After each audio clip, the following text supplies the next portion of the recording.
So 561 Music now has a hotline. You can call us anytime at 561-203-9122 and ask us any questions you like. Some humorous ones or something about the guests we've had on the show, or questions about gear, or questions about the festival, or anything you like.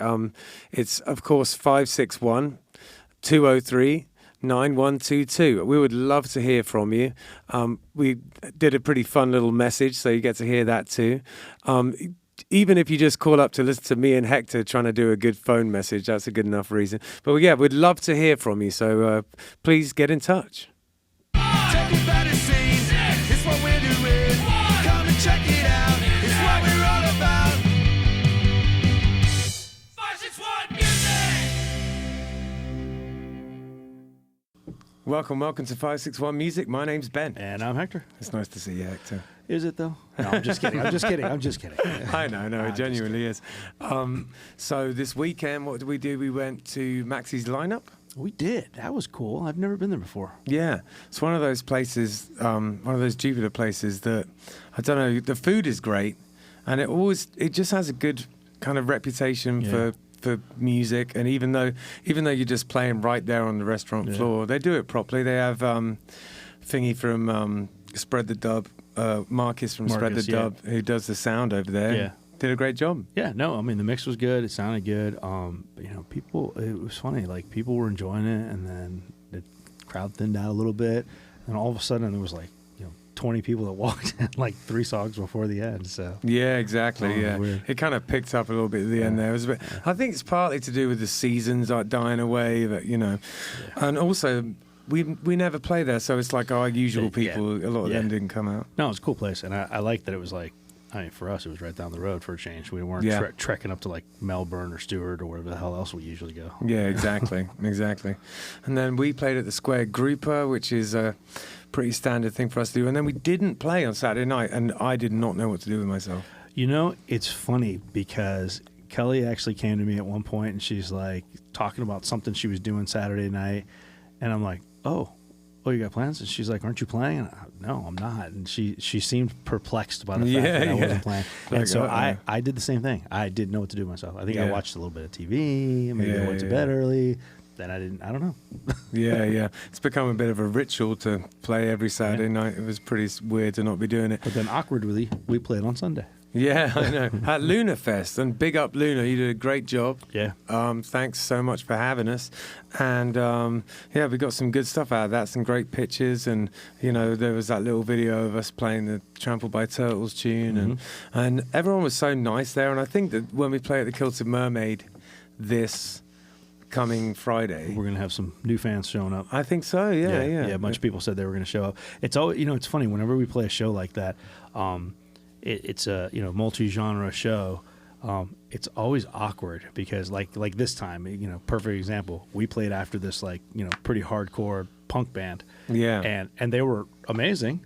Yeah, Gunnar Gill. But then we show up. Kid. Yeah, but then we show up with an acoustic guitar and a banjo and an upright bass, and it just felt weird to follow these guys. But people loved it, man. Yeah, I think it was refreshing for them. It was like something different. That's what I'm saying. Yeah. They'd been there all day, and there was punk band after punk band. To be honest with you, I think it was a bit of a relief. Yeah, probably. Yeah, because everyone, they're all dancing around like maniacs, weren't they? Cool, man. I think sometimes, I think a lot of people pretend to like punk, but don't really. No, I think there's a word for that, isn't there? I like punk. Posers. Yeah, well, there's that. And then we're doing our socials and everything really quick at the beginning now, right? Yes. All right, so let's do that. Follow us on all the socials at 561 Music Podcast. Like, subscribe, do all that good stuff. The more people we have on that stuff, the better it gets into the algorithms, and the longer we get to do this. Exactly. So it's all good. Absolutely. Make us famous, people. Like and subscribe. I think the world needs an irritating British musician and his Cuban friend to be famous. His Cuban sidekick. Yeah. There's got to be a superhero in there somewhere. Exactly. Take it easy, okay? So we have a moment of violence with us today. We've got Des, Scott, and Womp with us. How's it going, guys? Excellent, man. Appreciate you guys for having us here, man. How'd you know his name was Womp? I'm not sure. I'm not 100% sure how I knew Says it that. on his shirt. I like that. It makes things easier. That's for sure. It helped me know how to spell it. Because if you were just like, yeah, my name's Womp, I wouldn't have known. It could have been anything. That's why I wear the shirt. Right? So name tags going forward, probably. Probably good idea. Absolutely. How did you, let's start with that. How did you end up being called Womp? Oh, boy. About 14 years old, I was in a skateboard accident, flat on my face, going down a hill about this steep. Right. And then I was in the hospital, and my buddy, when I woke up, my buddy was there. He goes, "You didn't even put your hands out to block your fall. You just went whomp." And sure enough, after that, that's been my nickname ever since I was 14 years old. You know, I kind of thought it might be something like that. And I'm glad it was. That's awesome. And it's such a great I was word. kind of hoping it was like a stage dive story where you jumped off and like a crowd parted and you just went face down. Well, that's another story, but Like Jack Black in School of Rock in There the you go. opening scene. Absolutely. Absolutely. For sure. So we like to start this off by finding out a little bit about your musical history in terms of, you know, how did you find yourself getting into it, and, you know, were your parents supportive, all that kind of thing. Why don't we start off with Des? How did you find yourself playing music, Des? So as far as my parents being supportive, for sure, 100%. My dad's a musician. My sisters are twins, and they're musicians too. So I guess my father just kind of took me as his prodigy child and just wanted to teach me. He started teaching me drums first. Never really got any good at it, but ultimately, I believe I was in like early junior high school, and I saw a friend of mine playing the guitar, and then I really just took a huge love for that. And back then, you know, you know, and again, I'm probably dating myself a little bit, but back then, tablature sheet music was really popular. You know, you didn't have the ability to just, you know, search it on your phone and have the notes there, but. So you had to buy the physical book. Yeah. And Hal Leonard was one of the companies that used to make a lot of them. So I was really big into Megadeth back in the day. Yeah. You know, from my day, it was like either you were a Metallica guy or you were a Megadeth guy. So, Sure. And you had a lot more Metallica guys, but I was definitely one of the Megadeth guys. I just loved the way those two guitar players, Marty Friedman and Dave Mustaine, played. Yeah. So I just tried to learn, you know, that cover to cover pretty much on the Rust in Peace album, and the man. one right after it, I believe it was what, Countdown to Extinction? yeah. All right, so that's it. I mean, I tried to learn as much of it as I possibly could, and I would go back to it. And then, if you know, at first the lead was too technical or too hard for me to play, I would try to learn as much of it as I could. But I just kept revisiting it, and before you know it, I became a self-taught guitar player and really just started Okay. shredding. So Nice. that's how it went. It is a lot. They're very different in guitar styles, those two bands. It's a lot more fluid, you know, like I find the Metallica. Like Metallica at times could be a little bit sort of lumping, you know, like Sure. the solos are definitely not as good at all. Like, you know. Yeah, for sure. I mean, as far as, in my opinion, as far as the level of play between the two bands, Megadeth, you know, doubles them over big time. Yeah, 100%. exactly. You know what I mean? Yeah. So. No, because I hadn't. I mean, I'd listened to them and I liked them, but I didn't know like a lot about them until I started teaching guitar. And since then, I've been analyzing it, like, you know, going through the tabs and everything, Sure. like you have, and you know, I've gained a huge respect for Megadeth. And, Yeah, without a doubt. I mean, I think Dave Mustaine writes some of the coolest riffs I've ever heard. You know, so Yeah. you know, with that said, you know, I developed a lot of my own style, branched off of that, but you know, that was really like my roots. That's really what got me going altogether in the very beginning. You know, so. Yeah, sick.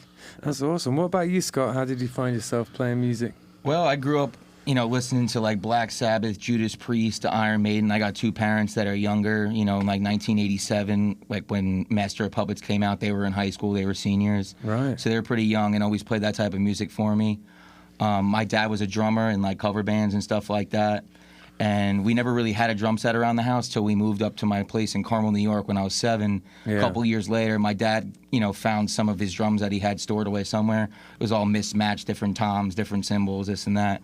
But I got going with that, and then a couple years later, they bought me my first Tama Swing Star, I believe it was. Right. Yeah. And I started practicing on that for a little bit, and then finally my dad got me a double bass pedal, and like I was in heaven. Yeah, And I sick. started listening to a lot of like Lamb of God Yeah. And honestly, Lamb of God and Black Sabbath, I would say, are my two biggest influences that got me going.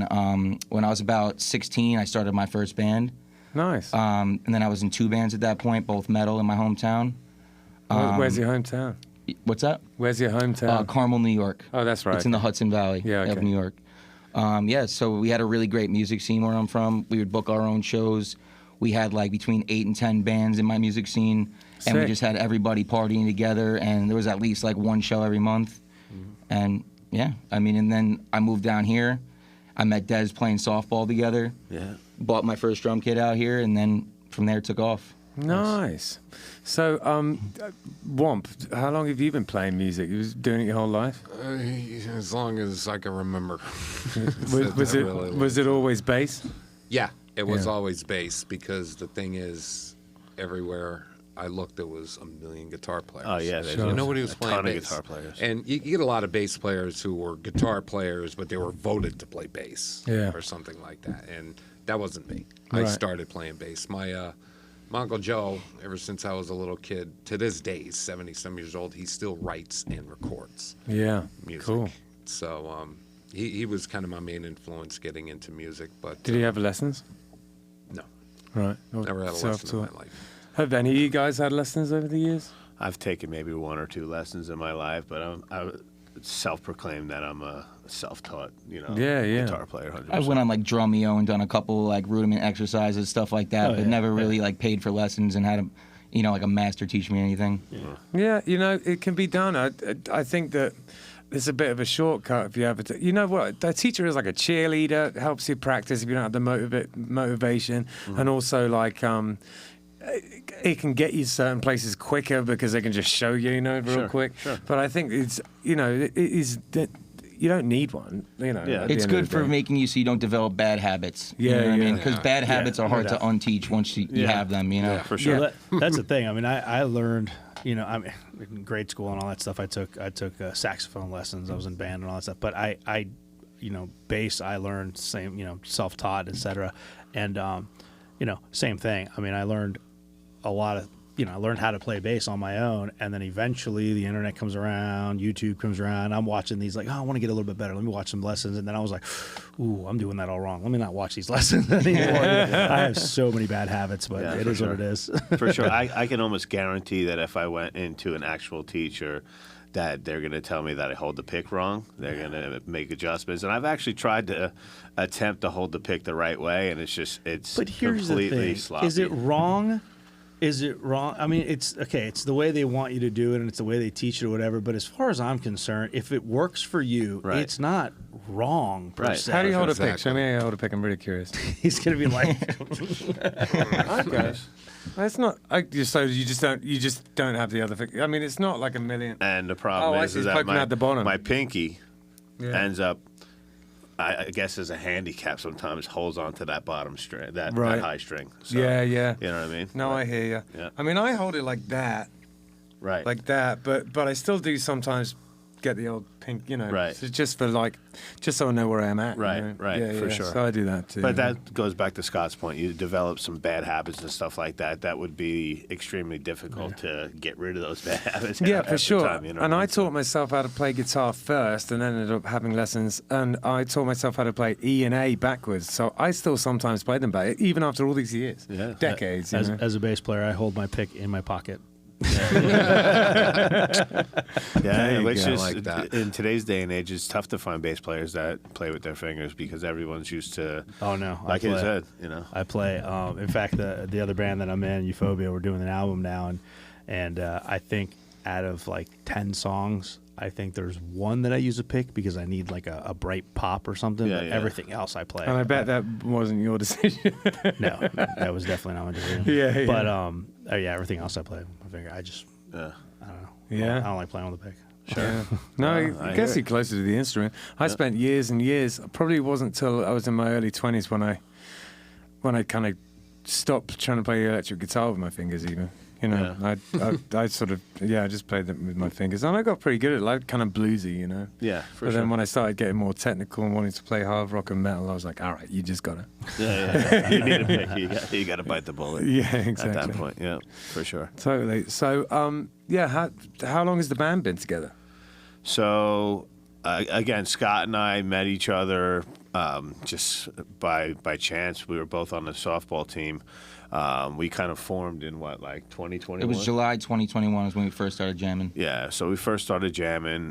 We wrote a couple songs together, and then we were trying to find, the other members and the other pieces of the puzzle. We went through probably 4 or 5 bass players, 6 vocalists. Surprised you could find that many bass players. We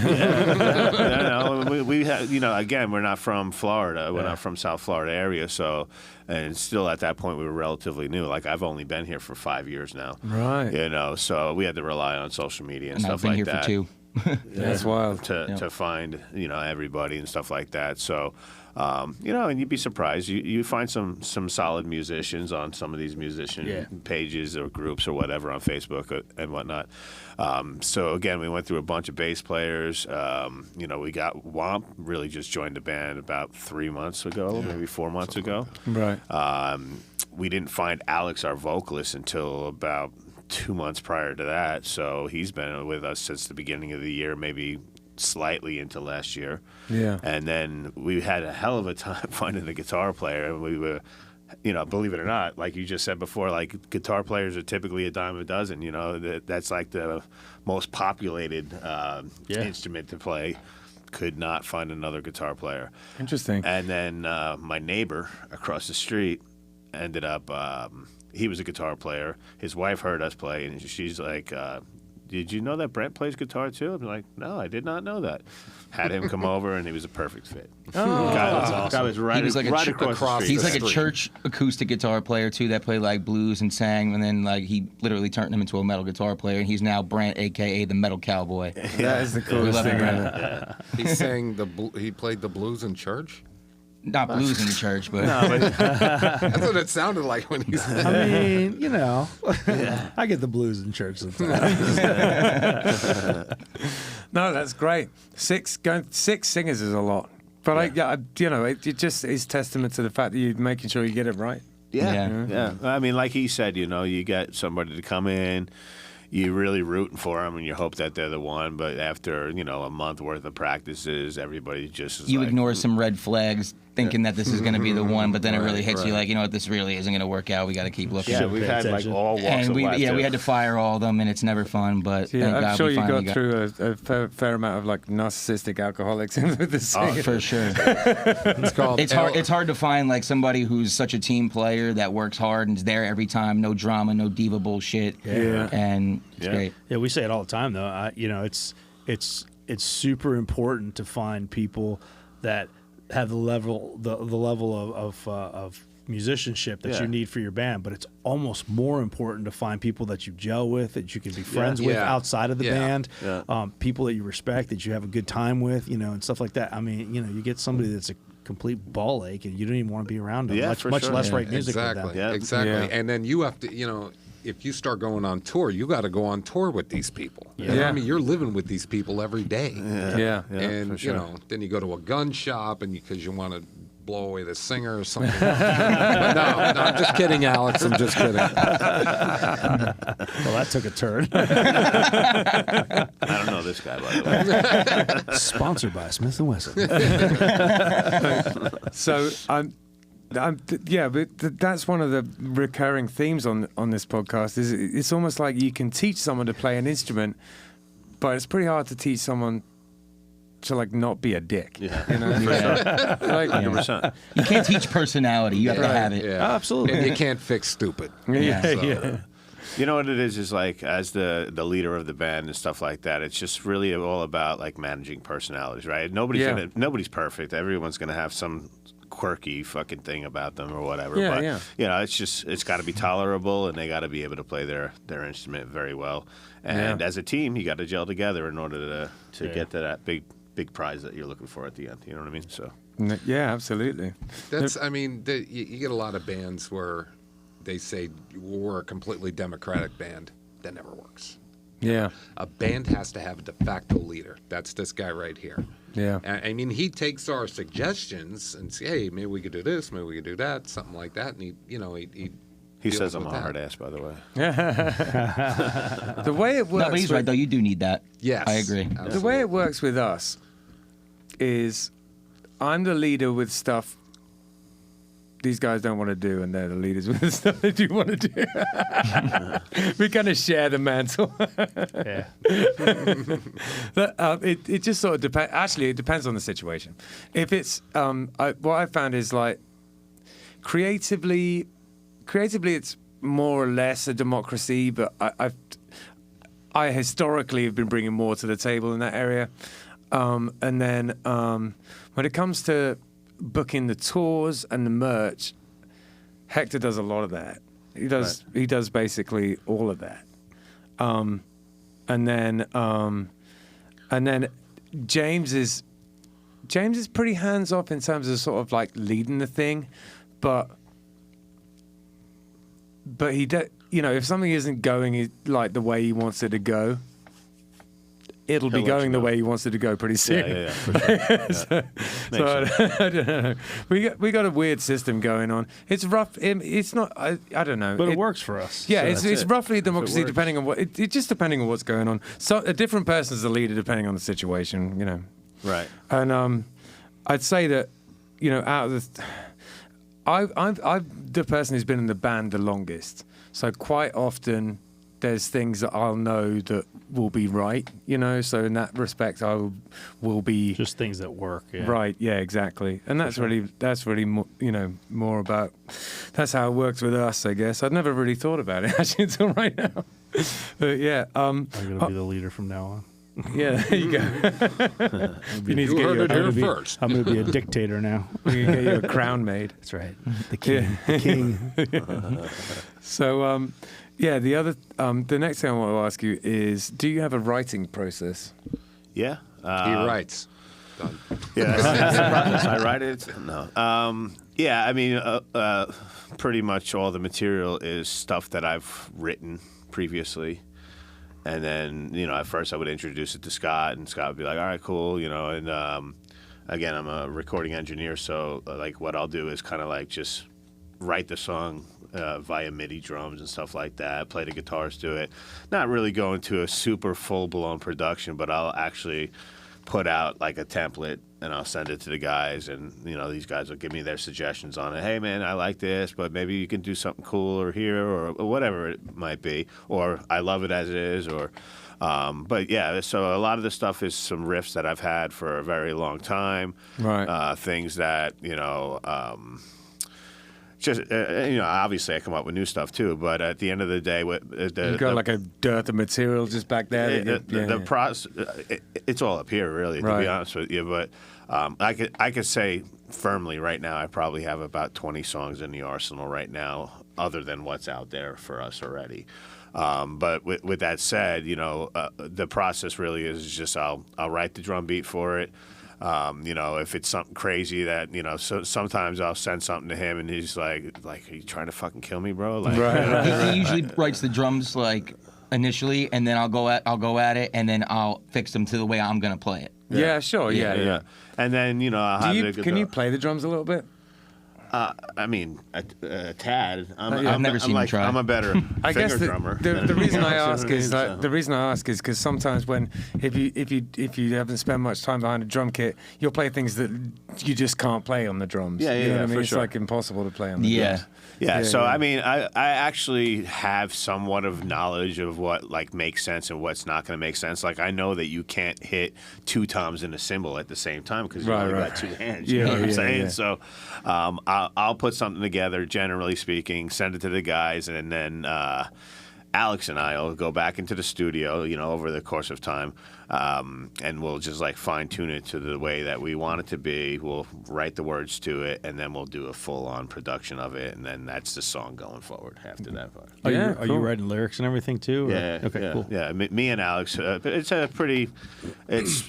I would say at this point it's probably like a 70-30 split between the two of us as far as Right. the lyric writing goes and stuff like that. But you know, we will definitely sit in there and bounce ideas off of one another until it comes out exactly the way that we want it to be. That's nice. Yeah, that's pretty cool. When it comes to, I don't usually ask people this, but you guys, I'm curious with you guys, when it comes to sort of taking credit for the songs and stuff like that, do you guys go song by song and figure out who wrote what, or is it like an equal split? Or it is a 5-way equal split. That's I love that. That's what we do as well. 100%. Yeah, that's what we do. Ben has songs that he's completely written, and then years ago before I even met him, and then when he introduces it while we're playing, he's like, "Oh, this is a song that we wrote, 10 years ago." I'm like, I didn't even know you 10 years ago, but okay. Because without the collective band, at the end of the day, there is no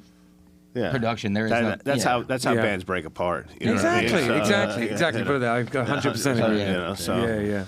Nah, we're in it to win it together as a team, and the team's going to split the reward equally. You know what I mean? I'll tell you, I'm not normally a fan of really heavy music. I'm not. I mean, like some punk rock maybe, and even that I would call it more like pop punk than anything else. Right. I'm just not a fan of heavy music. I'm not into Megadeth, Metallica. I can only take small doses of. I mean, like I'm just not into it. Right. Listen to all your listen to your stuff that you guys sent over, your Spotify, all that stuff before the show. Dude, I love your stuff. Like it has it's hard, but it's melodic. It's melodic. And yes, it has, the heavy, the screamo breakdowns stuff, and stuff, whatever you want to call it, but it's melodic. Like it's not just heavy for the sake of heavy, Yeah, I it really sounds dug great. it, man. And that's because my writing style is like, again, I listened to bands like Iron Maiden growing up, with big guitar harmonies and stuff like that. And all that is just transitioned into, because if you really break down what I'm doing as far as when I'm writing, like, you'd be like, well, if you put a different drum beat to it, maybe it sounds like an old school metal thrash song or something like that at the end of the day. But I'm always one to make my choruses big. I want it to be anthemic. I want harmonies back there, distant sounding guitars or whatever the case is, just to really paint like this huge 3D picture of like playing this in an arena to somebody. You know what I'm saying? Man. That's the way. That's my style. It's my crazy brain and the way it thinks. You know what I mean? That's it. So. And one thing I will say confidently is that this is the first band that I've been in that I feel confident showing these songs to anybody too. Yeah. You know what I mean? In other bands I played in, like it was all screaming, whatever, too heavy, but this one has the perfect blend of cleans and heavy, I feel. So. Well, that's what I'm saying. Like it's heavy. I mean, there's no doubt about it. It's heavy stuff.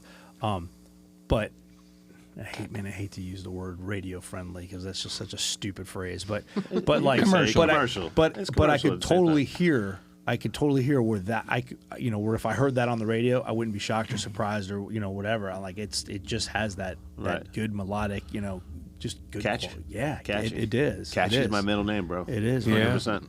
Yeah. That's really it. No, it absolutely is. It's great like that. And what would you describe it as? Genre-wise. I would call it new metalcore. New metalcore? New metalcore. Yeah, like new metal, but with the hardcore influence in there a little bit too, with the breakdowns and stuff like that. Yeah. Because it has that sort of with the chord changes and stuff like that. That kind of like screamo type bits every now and again. But I guess that comes from the melodicness and the hardcore influence. Sure. Yeah. But, okay, new metalcore. I'll take that. That makes sense. I'll think about it. Wicked, man. So you record a lot of the stuff as well, don't you? Everything. Yeah, that's amazing. Have you guys ever been to a studio, or you just do it all yourself? No, actually, we've done everything ourselves. I mean, obviously, when you're a new band, you're a band on a budget, right? So if you can do it yourself and get pretty awesome results for the most part. Again, I mean, I do a ton of recording myself, and why wouldn't you these days? You mix the master to yourself too? I don't master it. I always send it out to a third party to master it because, in my opinion, it's always better for a different set of ears on it. Yeah, I was just gonna say, get another set of Troy ears on it. Glossner has done our stuff from. He's done August Burns Red and a couple other huge Grammy winning. Nice. Yeah, So, wicked. you know. We agree with a lot of things, but I do the same thing as well. You Yeah. know, I take it all the way up to that point. And then- Yeah, for sure. I mean, I'll get you the full final mix down, and then I'll send it to everyone. Everyone's like, "Cool, it sounds good, man. Let's go." And I'll shoot it off. What I have done is shot it off to Troy Glassner, let him master it back in a day or two, and it comes back sounding amazing. I love it. You know what I Yeah, mean? So, wicked. Oh, yeah. Are you just doing one tune at a time? yeah, pretty much. Like right now, I'm working on the fourth song right now. Right. You know, for our fourth release. I think that's the way to do it these days. Yeah, It is. yeah, release after release. It just keeps. I don't think I know. I know it is the way to do it. Yeah, It's yeah, the for only sure. way to do it these It days. keeps the engagement going. It keeps Fresh everybody content you on know. social media. Yeah, for sure. Because after a while, you can only recycle the same shit over and over again before people are like, "Oh, I just saw that 2 weeks ago." You know what I mean? So it's Yeah. like, if you got new content constantly coming out, whether it's a photo shoot, it's a new song, it's a video, or whatever the case is, that's just how to keep, increase visibility all over, across the board, 100%, in my opinion. Constantly building anticipation for something. Yeah. You know. Yeah. Yeah, no, I couldn't sure. agree more. We released an album in November, and I mean, it was successful. We but- have our reasons for doing it like that, but I mean, we definitely would just release a song at a time going forward. Yeah. And actually, the thing that James, the guy, the banjo player in our band, who's not here right now, obviously, the thing that he always says is.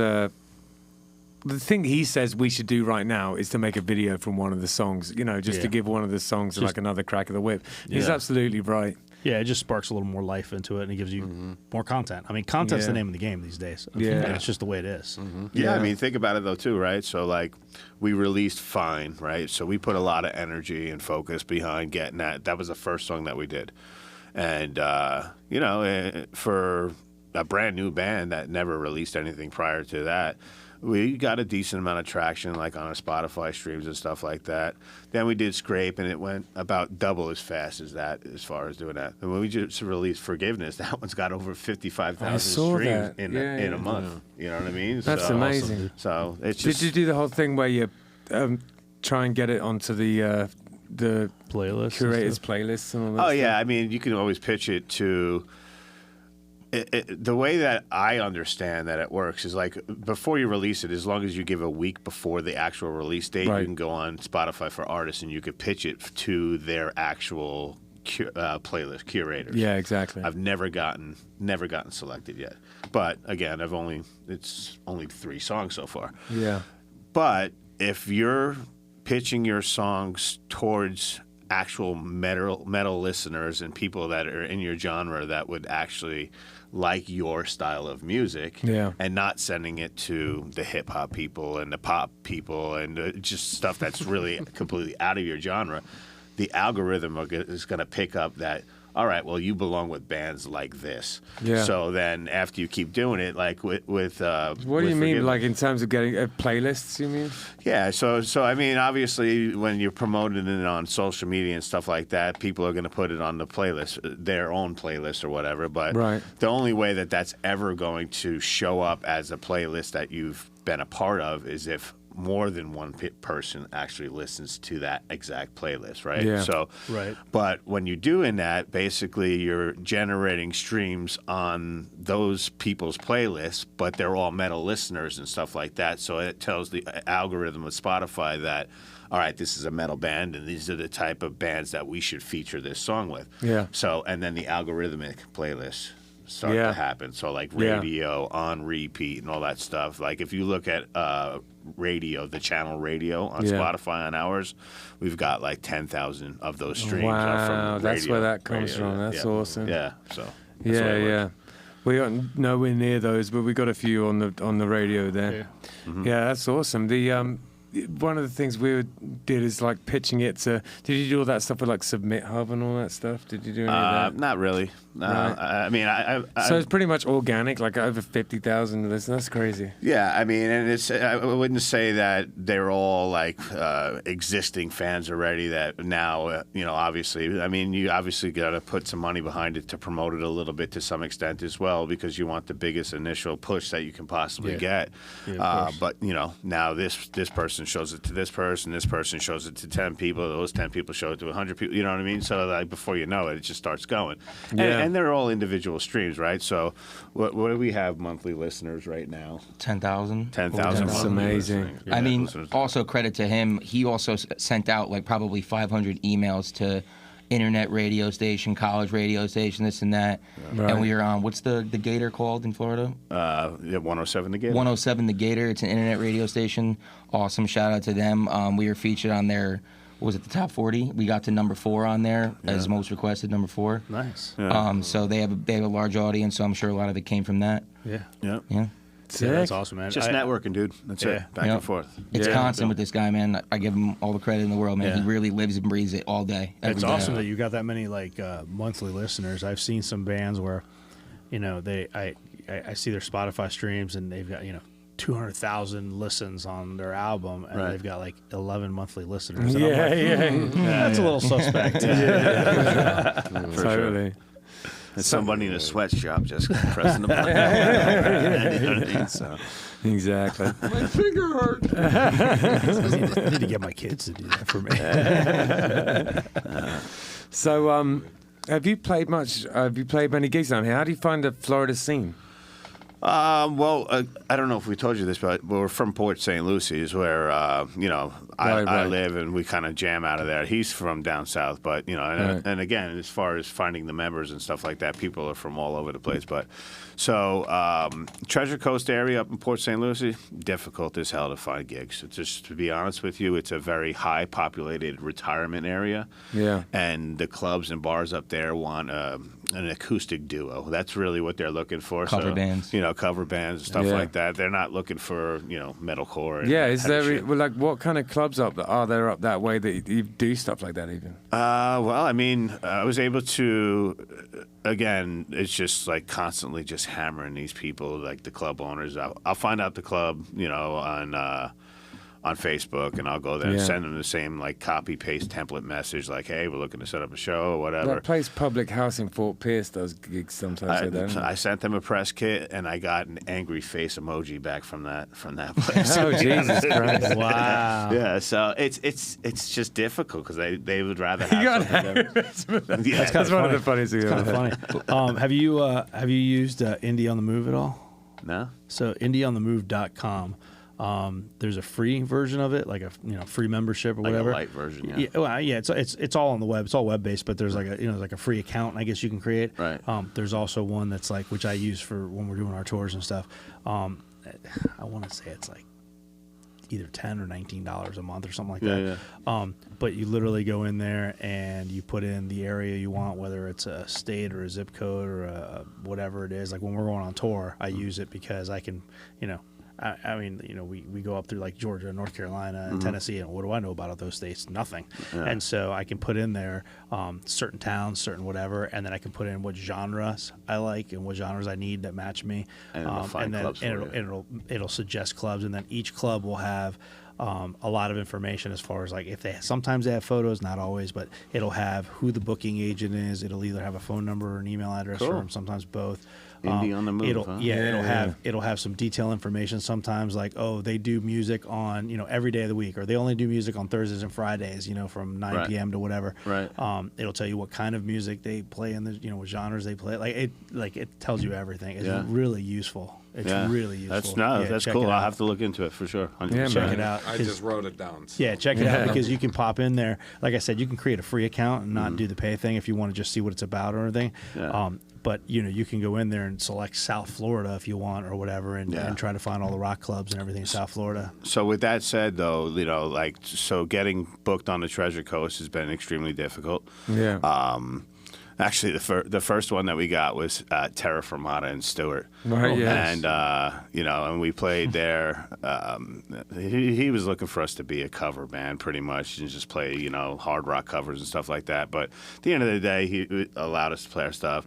Kind of a funny story is like, he wanted us to play for 3 hours, and we're like, we don't have enough material for 3 hours, unless we're playing the same set fucking 3 times over, Yeah. So we found another band that was like, we don't even need to get paid. We just we want to play, So I approached the owner. I said, hey, I got another band that wants to come through. He's like, all right, just so they can eat up a little bit of time. And they come there and they're like this death metal. They were a two-piece death metal prog band. What were they called? I mean, I'm not gonna blow their spot up again. I already did it on another podcast. Talk mad shit about them. I'm not gonna do that again. But yeah, it was a disaster. And that's probably why we're not allowed to go back there anymore. Yeah, That's pretty funny. The cops showed up while they were playing. Yeah. What the Oh, my fuck's going on word. here? I thought someone was getting murdered over there, some shit. But anyway, It was a disaster. we found most of our success with booking gigs down this way. Yeah, Propaganda is a great club. Yeah, for sure. Oh Yeah. yeah, absolutely. Propaganda, we played played at at Respects? Pipers. No, we never got Respectable Street. I've hit them up with a bunch of messages. They never answer me They'll back. probably but- be hitting us up soon. Yeah, there you go. Yeah. So, but it's starting to grow. We Yeah. played up in Vero a couple times. We played in Anything in Fort Melbourne. Lauderdale?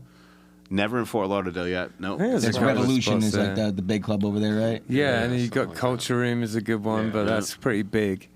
But it's good, for supports and stuff. That's great. Poorhouse is a good place. Yeah, the Poorhouse. The Poorhouse is a good place. Poorhouse, It's not a yeah. huge place, but they love rock music there. Yeah, for sure. Yeah, you can play whatever Close you want. enough there. down there would be in Pompano. That would be Pipers. Right. Oh, yeah. Pipers used to Yeah. be up in the West Palm somewhere, but they since moved down to Pompano Beach. Does Pipers do me a favor? Move your mic towards.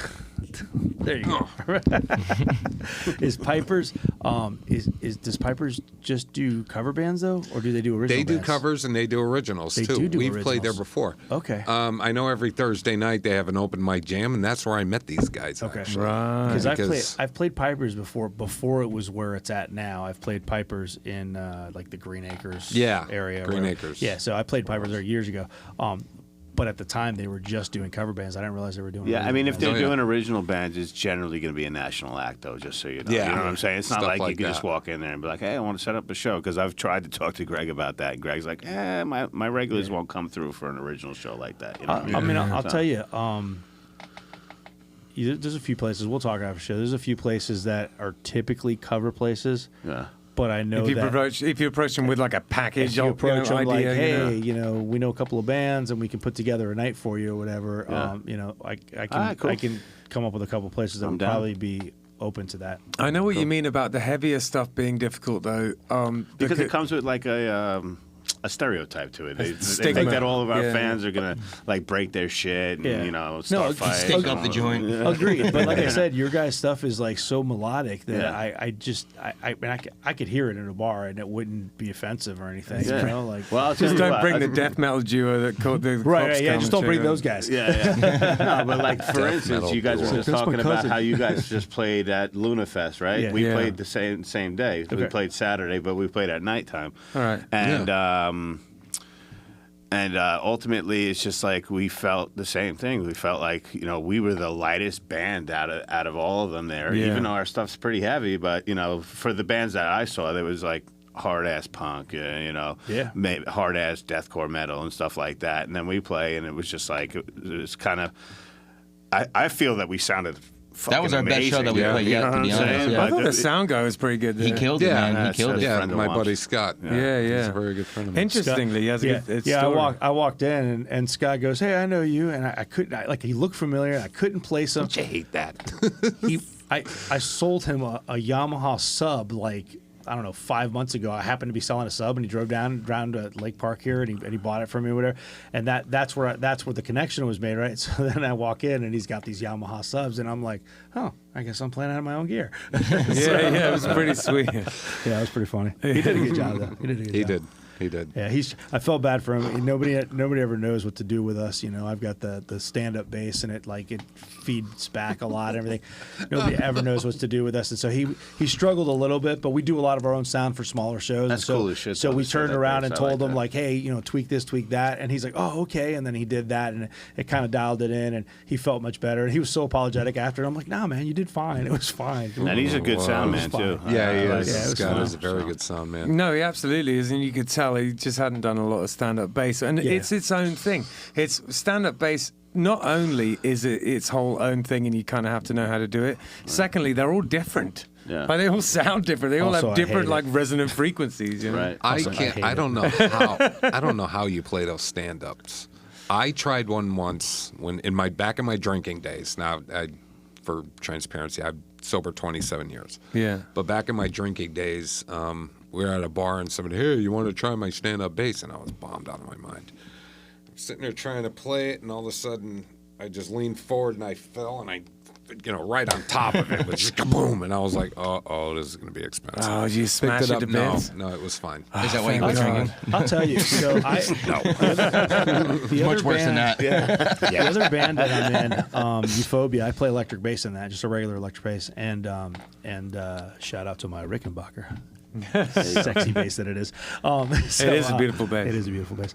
But that other band Makes Lemmy look good. So it's gotta be singer, pretty. The singer in that band is actually the banjo player in our band in Killbillies, and so James, we were having band practice one day, and right around 2020 pandemic time or whatever, and James said to me that their bass player was moving away, and so he's like, do you want to give it a shot? And I'm like, I don't play stand up. He's like, oh, it's fine, man. Just play an acoustic bass and plug it in. So I did that for a little bit, but I don't think that lasted more than like 2 months before these guys were like, you got to get a stand up. Yeah, we were like, You're like, get a stand up. And I'm like, oh man, I don't know. There's no frets on it, I've though, never right? no. And I was like, I've never played a stand up before, and so I bought one, ironically, from the guy that left the band. Yeah, I mean, he didn't even know. No, that I answered like a Craigslist ad for a stand-up bass. Somebody was selling it. It turned out to be the guy that I was replacing, which was really awkward. Really awkward. I'm replacing you, and can I have your bass? Yeah. But yeah, so I bought that, and then it probably sat like another 2 months in my studio, where like I would play it a little bit here and there, but I was so intimidated to bring it out. And Ben was like, you know how to play it. You just don't know that you know how to play it. He's like, just bring it to a show. You'll be surprised. And I mean, I screwed up a lot of stuff, but it was actually a lot better than I thought it was going to be. Yeah. And now, Sometimes you just got to fake it till you make it and go and for now it. You know? fast Fake it forward- till you make it. How long have I been playing that? Maybe 2 years. The stand up. Yeah. Yeah, the stand up for about 2 years now. Come a You seriously just long way. kind of Yeah, I- feel where the notes are. You know Oh man, where I they love are it and now. stuff Like that. I mean, I can play it pretty well, Yeah. and I do a lot of like rockabilly slapping and stuff and Yeah. whatever. Like, Yeah, it's he fun, got real man. good at That's it real cool. fast. Fun. That's awesome. Yeah, That's awesome. yeah.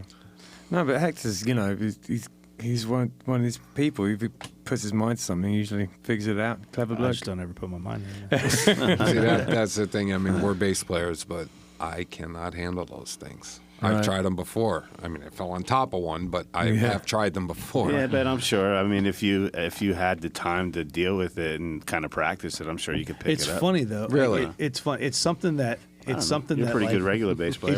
It just clicks. Like I felt like I couldn't do anything on it, and then all of a sudden one day I could play it. Like literally, it felt like somebody flipped the switch. And then I was trying like the slapping, and I couldn't get it. Literally at one show one day, I pulled it out and it worked. Like I just pulled it off, and now all of a sudden like I can do it on every song. Like it was just something that just clicked.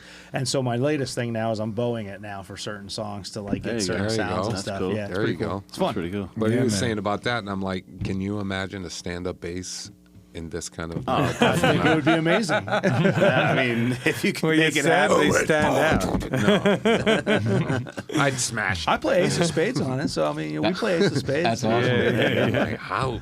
Oh, it's ridiculous. I don't It's know. I mean, ridiculous. It's one of our fastest songs, and I just by the end of the song, I'm just like, God damn it, my arm hurts. That's because I haven't played a 4-string in probably 10 years. Well, and the cable, right, and the, right. and I meant to say strings. I said cables, but that's basically what That's they are. what they are. Yeah, the strings on a stand-up bass are like power lines. I mean, like freaking like ridiculous. Are they flat wound or are they round wound? You can get different ones. Yeah, you get different ones. The ones Oh, I have really? on there right now are flat wound, and they're gut core. Like sometimes you can Okay. get full gut. Yeah, These are yeah, gut I've core. heard with- of them. Yeah, Yeah. so they're pretty stretchy and pliable and stuff. Yeah, it's really weird. Yeah, you want a little bit of the stretch so you can slap them, It works it's better awesome. like that. They have a different vibes in them when you're playing them. don't they? Yeah, for sure. Okay, next question. All right, what's the weirdest thing that's ever happened to you at a gig? He fell on a stand-up bass. Oh, yeah, that was pretty That's not the weirdest. Yeah. I haven't had many weird things. One thing that kind of sucked was we played up in DeLand for the DeLandapalooza festival that they had, and my fucking amp, blew a tube. On the way up. Been there, mate. And thank God we had a great sound guy, because the volume was like a fucking snail's pace, and this guy was able to put me through the PA and like really juice me up, and it sounded just as good as if my amp was fucking playing loud. But other than that, I haven't really had some crazy shit. Yeah, I mean, recently I've had a problem with my in-ear monitors, either unplugging or the batteries died or some bullshit. Yeah. And actually at that same show we were on, I think it was our second to last song, my cable popped out. Yeah. And all of our tracks are playing in our ears, like with the click. So Oh, no. now, you know, I'm the man holding down the time, and the rest of the band's kind of looking back at me like, what the fuck's going on? So luckily, Alex, our singer, ran over to the computer and turned off the backing tracks and everything. So then I was able to kind of just jump right back in, and we pulled off the rest of the song. But yeah, other than that, you know, I don't even think the audience knew. To be they honest probably with you. didn't. Yeah. People don't know. I had no Yeah. idea. So you can actually play them without the back. But yeah, Oh, but, yeah, of it, course. but it was definitely nerve-wracking as fuck. But we you just know? played on Friday night last weekend. We played Propaganda again. So Friday Propaganda, Saturday up at LunaFest. What do you got on the backing tracks? I'm sorry to interrupt you. You got like sub that's drops and fine. stuff like that? Yeah, sub drops, synthesizers, pads. anything, Yeah, any pads and things stuff like that. like that. Stuff to fill it out. Just Yeah. whatever we have on our recording as far as the backing tracks that we don't play instrumentally live. Yeah. is gonna fire on Nice. And I have my drum parts in my ear. I felt it's like easier for me to have the click going with my drum parts that are already Oh, written, interesting. like go along to it. there. Yeah. Oh, cool. Yeah, sorry. What can you remember what you were saying? Propaganda. Yeah. For some reason, at the practice before the weekend, we were using Alex's Apple laptop to run the backing tracks, right? But Yeah. we're using my interface, right? So when we took the USB out of my computer and plugged it into his computer, somehow the sample rate got changed in the software. Oh, no. Right? So we couldn't figure it out on the fly. I mean, it was really just took 15 fucking seconds to fix. But at the time, Yeah. the sound guys pushing When us. He's everyone's like, stressed, we gotta get you guys going, guitar right, So I'm like, Alex, we just gotta play without it. So to answer your question, as far as playing without the backing tracks, yeah, 100% Yeah. for sure. But we like to play with the backing tracks just because it adds that depth and it adds the fullness. In my band For Sonic sure. Boom 6 back in the day, we used to play with backing tracks that the drummer used to trigger from a sampler attached to the drums. Right. So it would sometimes it'd be a really long one it would play along with, but a lot of them, he'd just trigger it and play along with it. It wasn't even a click track. It was like Right. it was almost like another instrument. Now we're playing Yeah. to a click track in our Yeah, ears. sick. Yeah, I'll for give sure. you guys But yeah. props for that, man. Yeah. Yeah, Yeah, and in that last Well, in a defense of you saying you give us props for it, it's actually the actual song is playing in our ears. Yeah, okay. So it's easier to jump you're back just in playing if you to the mess song. up as well. Yeah. You know? yeah. But even so, I mean, like Ben said, my other band's recording an album right now, and I had never really messed with click tracks before. And every time we recorded, we just recorded, to like the drummer and to the feel and whatever. But Have you found it difficult? one of the guys in the band, the guy that really writes most of the stuff, he was pretty adamant about wanting the click track and wanting everything, timed a certain way. It took me some getting used to play it to the click Right. track. I mean, I just would derail without even thinking about it, and it's like, and I have good timing, I do. I mean, but it's just for some reason with the click track, and I think what was happening was the drummer and the click track weren't always like perfectly synced, and I'd find myself following one and not the other. You know? You know what? Yeah. You know what? Someone said to me recently, and I think it's a good bit of advice. It's you want to be playing. You want to be playing with the click track, or as opposed to it. Yeah. Like you want to play it as if it's someone playing the clavier, like it's as if it's another instrument. Right. You know, because if you think too much about Nick, you want to Yeah. think about it more as being something Yeah. like just playing Well, it. Yeah, no, for sure. I mean, I'll tell you straight up. If you just put the click in my ear and you ask me to play through the entire song and it's going to be perfect, hell no. Right. Because I'll start overthinking it. I'm like, wait a minute, am I on one right now or am I on four right now? You know what I'm saying? So that's what'll happen for me. But just to give you an example for the reason why, because I'm a firm believer and I want the live sound to be pretty damn close to what the recording sounds like. Sure. You know what I'm saying? And we do trigger a lot. Like in the beginning, Forgiveness, to give you the best example, it just felt better for me for the break where the effects are going off like rockets in the very beginning of it, to where it would come in on the 8th count. So it's 1, 2, 3, 4, 5, 6, 7. Bam, it just felt better, you know what I'm saying, when I was listening to it. So if we didn't have that, that would be incredibly hard to pull off live. You know what I'm saying? Okay, So, And before we changed it to 8, didn't we have like 17 counts on there? Like, because basically what I had to do is 17 because the actual 3/4. click track is double the speed. Right. So we were like 1, 2, 3, 4, 5, 6, 7, 8, 9, 10, 11, 12, 13, we 14, fucked that 15. up live. We fucked that up live, I think, 3 times before. I was like, dude, this takes 3 seconds. Let's change it to 8. And then we finally did it, and we haven't fucked So it up since. I made 16 cuts in it and just dragged it back. Now it's an actual 8 count. Yeah, there you go. And being I'm the oldest one in the band, I'm the last holdout for the in-ears. for the Right, click tracks right. and stuff. Yeah, so he I'm makes the me bass count into player. everything. Yeah, I'm the bass player. He's my click track. Sure. You know what I mean? No, and, that's and a fair. damn good, a damn good click track he is. We've so. just started using in-ears, and I want to say we've done, like sort of just under 10 gigs with them now, and I have to tell you, as someone who was a staunch don't want to use them, I'm like, you know what, I God damn it, I like him. Yeah, once you do it over and over again, now you don't want to play without it anymore. Yeah, You know what I'm exactly. saying? So- Yeah. It's one of Well, those- I'm probably the oldest one sitting at this whole table. So. yeah, that's, You'd be surprised. It's not the years, it's the mileage. Hey, listen, why don't we take a listen to one of your tunes right now? All right, Very very cool, cool. man. Appreciate it. Wicked. This first song is called Forgiveness.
561 Music is sponsored by Jupiter Inlet Boat Rentals.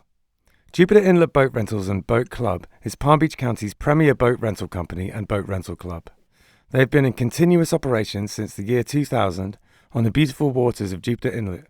It is the affordable alternative to boat ownership. Their membership club ranks number 1 in both quality, availability and customer satisfaction. You'll choose from their fleet of boats consisting of deck boats, dual consoles and center consoles. Rent offshore fishing boats, deluxe cruising boats and plush deck boats, all powered by 4-stroke outboard engines.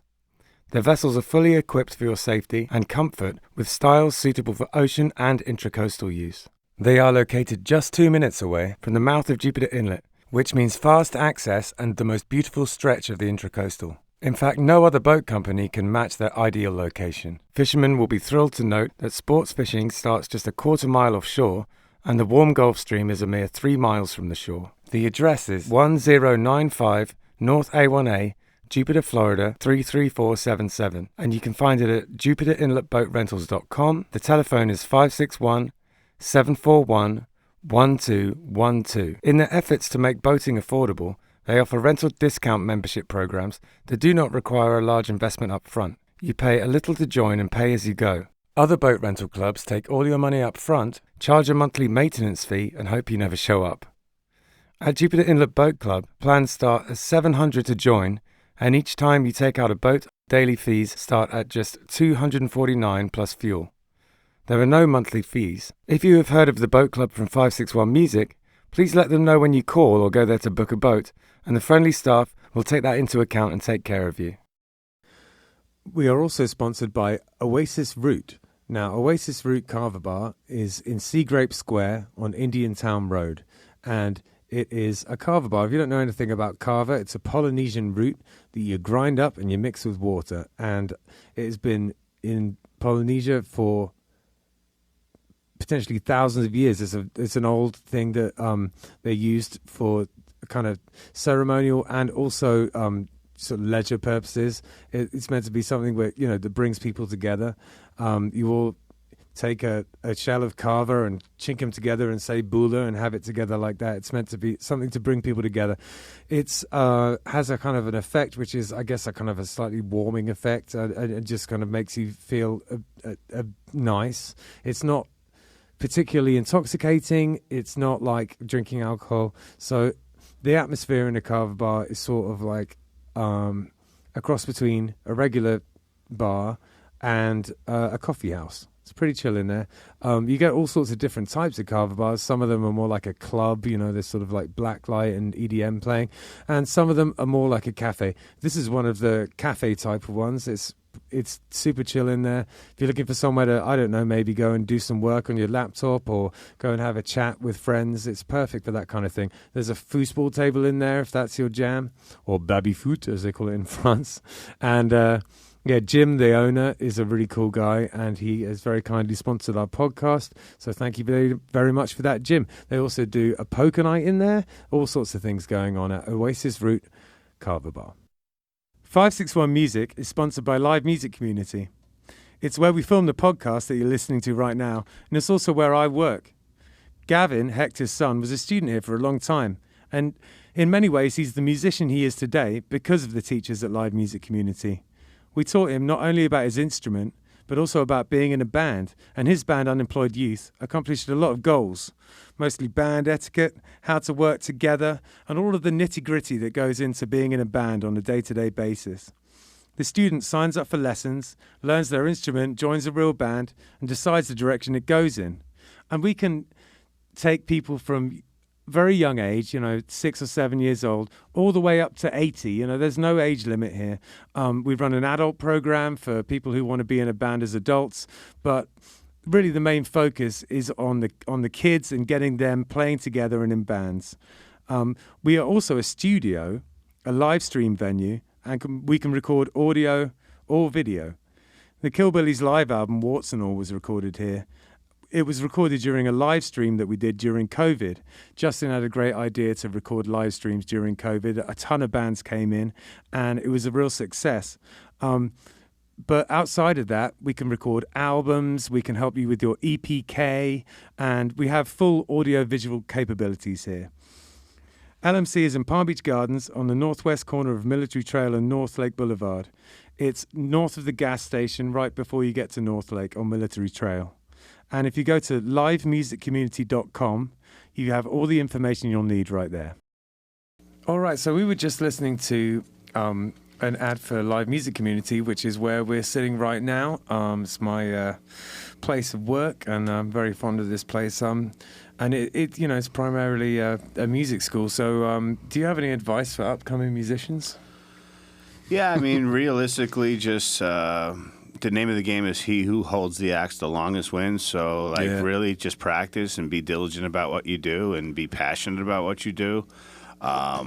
You know, a lot of the success is going to come from just doing it over and over and over again.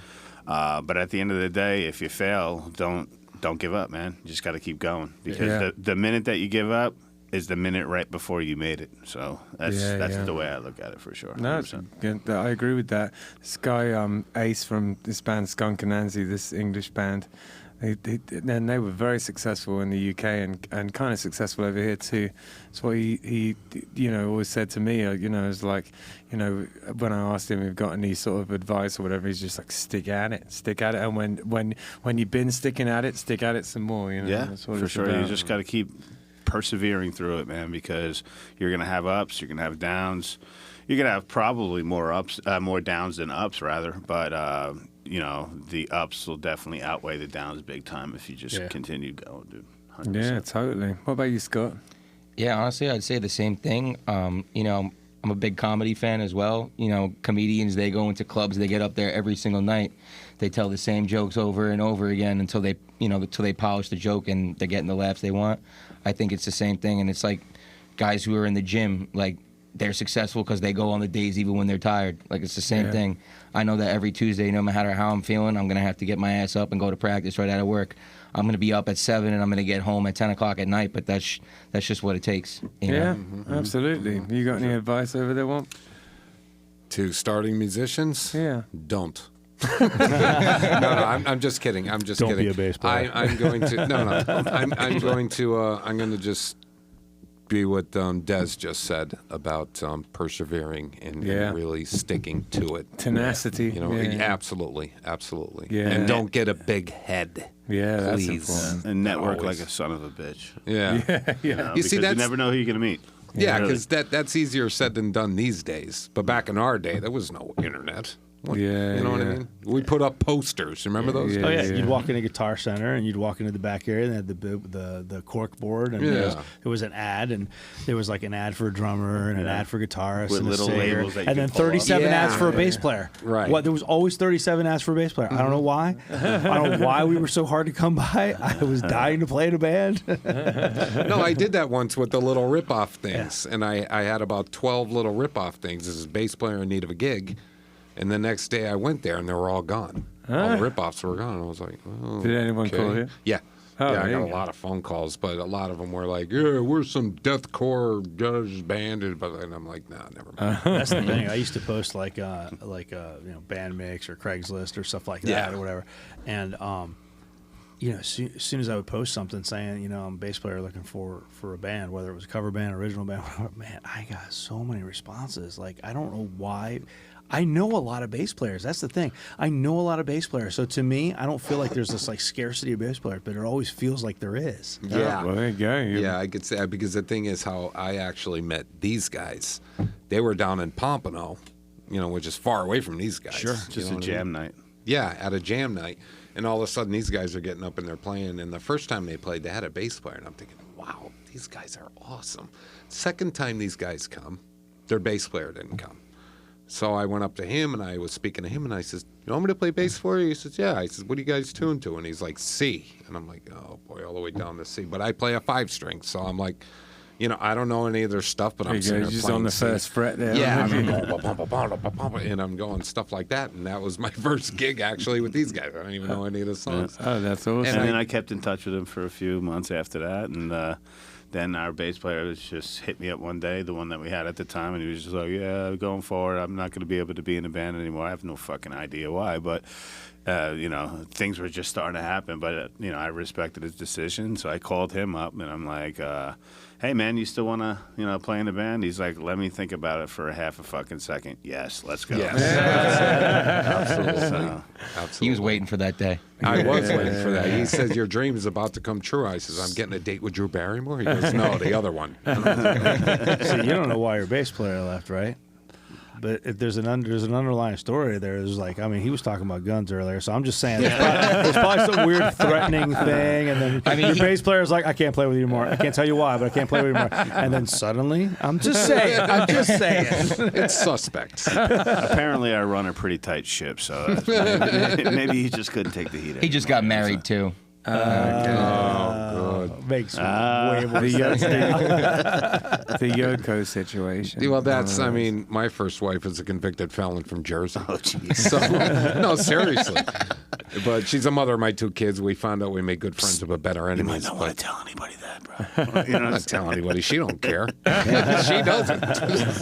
That's spectacular. So, Oh wait, we didn't ask them. We always ask our guests, "Do you practice?" oh yeah, do you still practice like your own instrument at home? Yeah, By I mean, myself? as a Yeah. band, I assume you do. But, Yeah, but individually, do you practice? I am good to pick up my guitar at least for a few hours a week, for sure, 100%. I mean, like, for me, like, it's just like a full-time fucking job on top of my full-time job. So, like, Sure. as far as, like, if I'm not recording, at band practice. If I'm not at band practice, I'm at a gig. So, but yeah, I mean, I'm good for at least 3 or 4 hours a week, I would say, playing my own instrument, Awesome. just, generate new songs or whatnot, or freshening up on old stuff. So. Honestly, I really don't. Tuesdays is when we have practice. That's when I mostly get my reps in. But at one point, I did buy an electric drum set to keep in my apartment because I can't really play acoustic drums in there. Sure. And I just didn't like the feel of it. I didn't like the tones I was getting out of it. I just didn't like how low to the ground it was. Right, and I felt like if anything, it was gonna fuck up my muscle memory of playing on my big kit. Yeah. So I kind of just tell myself like, I know what you mean by that. Yeah. I know. Yeah. Because I have an electric drum kit that I got at, we do this event over here called Give and Let Give, and someone was giving one away, and I think I'm going to bring it back to the next one because it's not the same. It's not. Yeah. I'll tell you, my son's a drummer, and same exact thing. Like he just, it wasn't that he couldn't play the drums in the house because I don't give a shit, but it was more of a, he'd come back from a gig. He didn't want to set the drums back up again. He only has the one kit. He doesn't have like a show kit and a practice kit, so he's got the one kit. We know exactly what you're saying. Yeah, he didn't want to set it up and then tear it down and set it up and tear it down and set it up. So eventually, he wasn't practicing at all. It was just a band practice like that. And then eventually he got the electric kit, and he had the exact same complaint. He's like, after about 3 or 4 times at band practice, he'd just take the electric kit real quick and whatever. And he's like, Dad, I don't like how it feels. He's like, I hate it. That visceral, hitting things. It's just, it's just not the same at all. I mean, he'll play it, but I think he plays it more because it's got like, some funky sounds and things that he can assign to the pads or whatever. He has fun with it that way. They are fun. Yeah, you Yeah. can mess around, make some cool things happen. But overall, I'm just practicing at practice. Yeah. The day will come where I have a house, my own little studio where I could do that. But for now, I haven't been practicing much, but it works out. With the band I've joined on drums, I think I'm going to include like maybe another kick to trigger some weird stuff. Just have like the electric kick pedal there and have a few options and just have some lasers and weird stuff that I can trigger. It'd be fun. That'd be cool. Yeah, just think about, the drummer from Def Leppard. What's his name again? I can't remember. He's only got one arm though, isn't he? He's only got one arm. Yeah, But when he lost his arm, he was talking about persevering before. He lost one arm. He's going to still play drums. Yeah. So he has a bass drum and he does a snare with his left foot. Sounds like Killbillies. And the thing is, when they were asking him about what's going to happen, he goes, "I just got this drum set. It's this setup. So somebody made it for him and stuff like that. I do the bass drum with my right foot. I do the snare drum with my left foot, and he does the rest of the drums with his one arm. But the thing is, he persevered like that. Yeah. So when he was talking about persevering, Yeah, You got you a can guy make And it they work. were, I think they were pretty much already mega famous at that Oh, point. yeah, when it happened, absolutely. too, right? I've watched some Absolutely. live stuff of him. It doesn't seem like it's the same, but the fact that he still gave the attempt and still does stadium tours is very admirable. I'll tell you, Yeah, it's funny. absolutely. It's funny. My son just had a show, I don't know, like 2 weeks ago, whatever, and it happened to be early enough. He lost his arm. That I mean, you know, he didn't lose his arm, but it was funny because I made a comment, a Def Leppard comment to my wife as we were watching him play. At some point while he was playing, you know, he's doing the kick and he sets down his left drumstick, picks up a glass of water, and he's drinking the water while he's playing the drums, and he's hitting everything, and it sounds just like the song normally sounds. He's hitting everything. What a G. And I mean, they play like punk rock and stuff, and he's hitting all this stuff or whatever. And I look at my wife, and I'm like, well, I mean, it's kind of like Def Leppard. I guess it's good to know if he ever loses his arm, he can still drum. You know? Like, that's just ridiculous. Oh, that's great. What about you, Womp? Do you practice? He was talking about 2-3 hours a week. I probably practice about 2-3 hours a day. Nice. Wow, The thing that's is, I mean, awesome. Damn. you know, like these guys, you know, they might have day jobs and stuff, but I own my own web design company, and my office is literally 10 feet from my bed. So, Cool. What are you playing when you practice? Are you doing like exercises, or are you playing the songs? no, actually, most of the stuff is, you know, moment of violence stuff. I mean, it's not as easy as AC/DC, but it is intricate. Right. You know what I mean? The stuff he writes is pretty intricate and stuff like that. And I found that with my 5-string bass, and they tuned down to C, I literally had to take my whole bass and tune it up half a step. Yeah. But So on I was B, going to ask you F, whether A you did sharp. that or Yeah. not, because you're not on fret 1 there. You actually tune the whole thing up. I guess. Yeah. So I tuned my entire bass one whole step. Well, your low string is a C, right? Yeah, Open lows, C. yeah, 'cause and it's a everything else 5-string. is a full step higher. No, half a step higher. Oh, okay. The whole bass is half a step higher. Yeah, so it'd be like C, F, B flat, and E flat. or Yep. something. Yeah. Yeah, that's awesome. Yeah, that's what I would have done, I think. That Yeah, makes sense. That's, you know. Or you just get a 4-string bass and tune it just like my guitar, and this way you can watch me play whatever I'm playing, and play it the exact same way. There's no fun in that. I'm sorry. What kind of bass do you Can't play? teach an old dog new tricks. Wow, another age joke. I'm the oldest one in the band, so I get that a lot. Yeah, what kind of bass is it, man? My, all right, would you stop it? The bass I play with these guys is a David Ellison Jackson Nice. Cool. 5-string bass, and because he doesn't like name dropping, but David Ellison is actually a good friend of mine, Right. the co-founder and was a member off and on of Megadeth. Yeah, cool. And David, I do a lot of his websites for him, Okay. so stuff like that. But Neat. I like Jackson guitars. I have a Jackson guitar. I really like it. It's probably right now. It's my favorite guitar that I have. all right, I don't know. Yeah, cool. I'll tell you, when I first started playing, obviously that's what Megadeth played, so I ended up buying Jackson. Then, I don't know, probably 15 years ago, I switched to ESP. Right. Now, I got my first Ibanez a couple of years ago, and I'll never change guitars Never look ever back. again. I've been Ibanez wanting is to get amazing. one. I have to love admit. it. I love it. Yeah. Sick. It just Which like one do you have? I don't even know the fucking model. to be Yeah, honest yeah, with I'm the you. same way with my And Jackson. it's like I've got expensive guitars. That guitar I paid $350 for, and it man. plays the smoothest out of any guitar I've ever had. Like Scott's somewhat of a guitar player too himself, and like playing on that compared to like anything else, Well, it's it's like great, yeah. super smooth. I've heard right? that from a few people now. Yeah. It's just I don't know. It's just Gotta find out what works for you. You know, Yeah. it's not always the exactly. price. Right, No, exactly. absolutely. that's it. Exactly. Like my second favorite bass is a Squire. Right. Yeah. And it's a Squire 5-string jazz bass. And the first thing I did is I took the pickups out, and I got Seymour Duncan quarter pounders. Yeah. And I took the bridge off, and I got a Hipshot high mass bridge. And I'll put that bass up to any American-made Fender. Yeah. Any $2,000 Fender. Yeah. Like that. And the bass, between the bass and the pickups and whatnot, I think it was like $400. Yeah. Well, really, the only the only difference is maybe hardware quality, but just where it was built. I mean, that's pretty much it. What about the wood in the neck though too? Yeah. Sometimes That's a true. You little can bit get a different, dodgy but- wood, yeah. But I don't know. For some reason, it's a regular neck on my Ibanez, and that thing is just smooth as anything, bro. I love Yeah, it. whatever makes That's you it. feel comfortable. Yeah, absolutely. And I had a Mexican Strat back in the day before my That was my first brother guitar. sold it. We won't get into that. But and that was, I just loved that thing. It was just, sometimes you get good ones, I feel, you know what it is? There's quality control in the flagship stuff is usually better. So you might get like a terrible Squire, but then you get like a really good one sometimes. Right. too, Yeah, you know what I mean? yeah. Sometimes you get lucky, like I did. Yeah, So, yeah, exactly. Yeah, what drums are you playing on? I play on a Pearl Export right now. It's like the Joey Jordison series. Okay. It's definitely on a budget type drum set, but I make it work for me.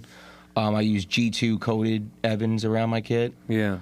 and I use A custom Zildjian cymbals. Cool. And a Wuhan China. I swear by Wuhan Chinas. They're the cheapest made ones, but they sound better than any other China I've ever used. So if that thing breaks, Interesting. I'll get a new one. It'll cost maybe $80. Yeah, you, cool. you could spend $275 on a Zildjian China. It sounds like dick. Yeah. Interesting. Wuhan, China. I bought it during the pandemic. too. Forgot to tell you we're sponsored by Zildjian. So I didn't even know Wuhan was names of symbols. I got to look them up. Yeah. Yeah. that was a clan. I have a Wuhan Splash as well. Yeah, definitely checked it out. Oh, cool. All right, yeah. So I guess the next thing really is to ask you guys, what have you got coming up? Nope. You're jumping ahead. What's next? Ah, man, I got to keep you on track. We got to talk about their video. Oh, I'm sorry. Yeah, let's Because talk we got about the video. sidetracked with everything else we were talking about. So the You're video absolutely right. is a live clip from Piper's when we played there last time. So I keep in touch with the owner of Piper's, and he's really rooting for the band and stuff like that. So like when he gets a national act to come through there that doesn't have a supporting opening band or whatnot, he always hits me up and he's like, "Hey man, you want to play with this?" So that's awesome. So Yeah. so we had a band from Texas that was a Godsmack tribute. Whiskey Hangover was the name of their band. Right. And he's like, "Yeah, they don't have an opener. You guys want to come do it?" So we went down there and we played that show, and I thought we executed the shit out of that show too. But that's again, that's "Forgiveness" is the song that's played in there, and it was a really fun time. It's a really good crowd, and we fucking killed it in my opinion. So Nice. Yeah, excellent. Where is Piper's now? Pompano Beach. Pompano Okay, Beach. yeah. Yeah, cool. What's that song about? Funny story. You know what? I'm going to tell you that when I wrote that song, I kind of wanted to have the listener tell me what the song was about. But realistically, it's kind of like trying to give a relationship a shot, and you really just tried, and, you maybe fucked up a lot, and you just got to ask for forgiveness because, Right, yeah. but I mean, you could really take it a bunch of different ways, but it's more or less Well, like, I think hey, good songs have that ambiguity to where you can have it relate to something that you might be going through. yeah, for sure. And again, a fun fact, I wrote that song probably 10 years ago. And at the time, I was probably in a shit relationship or whatever the case was. But, so it's really, it's like trying to persevere and making a shitty relationship kind of work. And, you keep at it. Obviously, you make mistakes. You got to ask for forgiveness for it. And, Right. another fun fact is my wife currently, she kind of says like, at the end of it, if you listen to the words, it's like where Alex is screaming. He says, "God, forgive me for all I've done." And I'm like, and I asked my wife, I said, "Well, what do you think that's about?" And she's like, "He killed the bitch." All right, well, I guess you could take it that way. Either that or he's referring to O.J. Simpson will love that or song. he's referring to a significant other as God. That's another way you could look at it. Yeah, true. We're not a Christian band by any means. So. But ultimately, it's just about a life experience. All the songs I've written are life experiences, but more than likely from my past life, but that's really it. But a lot of times when I'm writing lyrics and stuff like that, it's either going to be clear cut as to what I'm talking about, or it's going to be, you tell me what you think it means to you. You know what I'm saying? So No, absolutely. It's funny. We get a lot of bands that come through here, and same thing. They talk about how they pull their lyrics and their songs from life experiences and things like that. Ironically, I've been married for 26 years, and every song I write about is a breakup song. So I don't know if it's wishful thinking, or what the He deal is. fantasizes about having a bad relationship, and he doesn't even have one. And I don't have one. It pisses me off.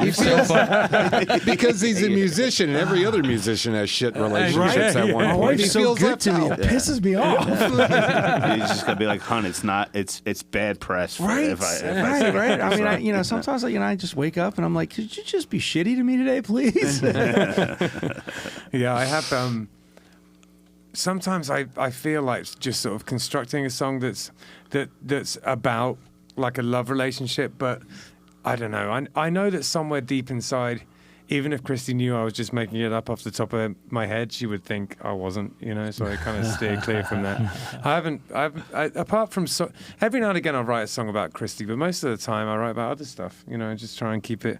The last album had a lot of stuff about recovery on it, but Christy's Ben's wife.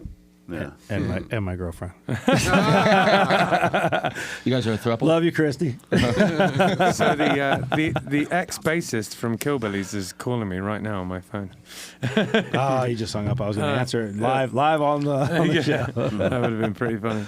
Yeah, so what you guys got coming up? We got a lot of things in store. Like I said, really just trying to record a lot of music and stuff like that. Nothing I could specifically say, but I will say that keep your eyes on us for sure, because we're gonna have some good fucking news coming up soon. Excellent. And we're just gonna be recording a shitload of music, and the songs are gonna be fucking killer. That's really it, right? Yeah, and I'd say to follow us on Instagram at A Moment of Violence Band. Such a cool name. I love Thank that. you. I made it up. You did? Oh, it's badass. That was me. I was literally watching like a baseball game or something, and I heard them say a moment of silence for something, and I was just like, a moment of violence. So funny story. I earlier this week I was prepping for the show and stuff, and I got on Spotify and a moment of silence, and I'm listening to the band going, I don't Complete think opposites. I don't think this is them. And then I realized it was a moment of violence. Yeah, totally. That threw me off a little bit as well. I looked at the thing because Hector booked this one, and I looked at the thing, and I was looking for this band that just wasn't even. It didn't exist. It's really just a play on words, but Scott came up with it, and I was just like, It's a good well, play at on first he pitched it to me as, hey, what do you think about this as an idea for like a song or an EP or something? I'm like, dude, I fucking like that for the name of the band, man. Let's run with it, So that was No, killed it with that one. Yeah, absolutely. So what we've got coming up is Kilted Mermaid on Friday, and hopefully some new heads from Luna Fest are going to come swing by. Yeah. Kilted Mermaid's always good anyway, so I'm not worried about it. Always fun there, man. Yeah. always good. It's funny because you were saying about like the Treasure Coast, it wants sort of like acoustic type things and stuff like that. Even though we play quite a lot of our own songs, we can do them, because we sure. kind of like cheated the game a little bit there. Yeah, you guys would kill it up there for sure. Yeah, we 100%, do a lot of gigs. We up do that a way. lot of gigs, from Vero to Port St. Lucie to Yeah, so sometimes I think we have a little bit of a skewed understanding of how much there is to do down here because we can do those places, Yeah. Even if we're not standing there and just playing cheesy covers the whole time, we're still enough of that kind of thing where we can squeeze it past. Yeah, for sure. Yeah, Killbillies are like in this weird space where we can play something like a Luna Fest and play an original set for 45 minutes or whatever. Yeah. Or we can play 4 hours at a bar and play, all sorts of covers and slip in our originals here and there. I was speaking to someone though the other day, and it made me think because I was talking about this tour we're going to go on in October, and I was saying that we wanted to it's important for us to not. I like the fact that we ride the line between the two, but it's very easy to just kind of relax back into this we're a bar band side of it. Yeah. It's important to we have to make a conscious effort to be pushing to the other side of that line. Yeah, for sure. Because otherwise, it's it's easy to get lazy, for sure. That's a good name too, by the way. Great name. Killbillies. I Oh, like it. thanks, a lot. man. Yeah, that's So really- I'll tell you how we came up with that. We, Micah was, who was the one of the original members. He liked the idea of a goat being the logo and it being called King Billy. And then both me and the other original member, Keith, who sadly now has passed on, pouring out for Keith, he and I literally almost at the same time both went, Killbillies, and then that was that. Oh, awesome. We said it like in unison. It was crazy. So we're playing Long Live the Scene in Boca, aren't we, on Saturday? We play at 4.